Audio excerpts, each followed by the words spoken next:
à l'usure des ruses de la bête maligne, à l'instar d'un propriétaire de vigne. Anoblis et redore ta vie avec Jésus sans tâche. Mais ne sois pas lâche et tu vaincras de guerre lasse.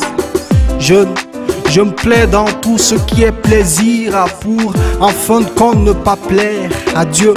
Je me plais dans les plaisirs de cette jeunesse qui ne jeûne plus, qui ne sait même pas ce qu'est le jeudi saint. Je ne suis pas un jésuite. Ne parlons pas d'une génération consciente que le monde évite. Ne parlons pas de cette jeunesse qui s'en va, qui se loigne sans élite. Naïvement, nous croyons que facilement nous pouvons donner naissance à une lutte juste, comme le Jiu-Jitsu avait donné naissance au judo d'antan, grâce à la jeunesse d'antan.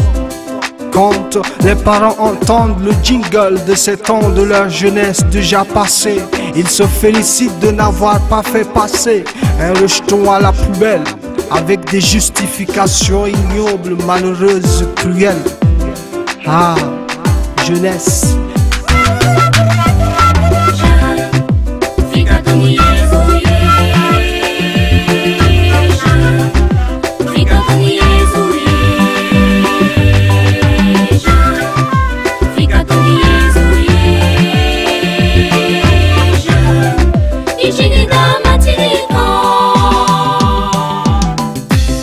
Ah, jeunesse, si nous refusons et continuons de refuser d'être jeuneurs, c'est en genoux, jeunettes que nous nous réduirons.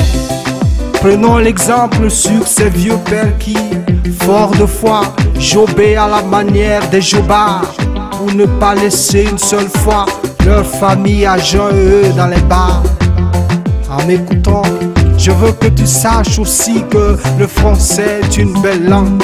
En m'écoutant, n'oublie cependant pas de rester à jouer au vieux jeu avec ta langue, celle créée, utilisée par les anciens, nos ancêtres. Je les jouer avec les mots justes, tout en te griffant comme un jeune lion et te sollicitant à danser le jerk, aussi le warba.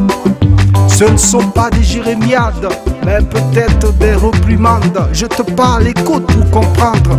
Je n'ai pas non plus bu du Jéroboam, mais je te jette des mots durs. Dieu t'aime, ne veut pas que l'on te juge, même si tu te fais jetable. Si tu écoutes ce que le Père te dit, tu aurais plus que gagné ta vie, c'est sûr.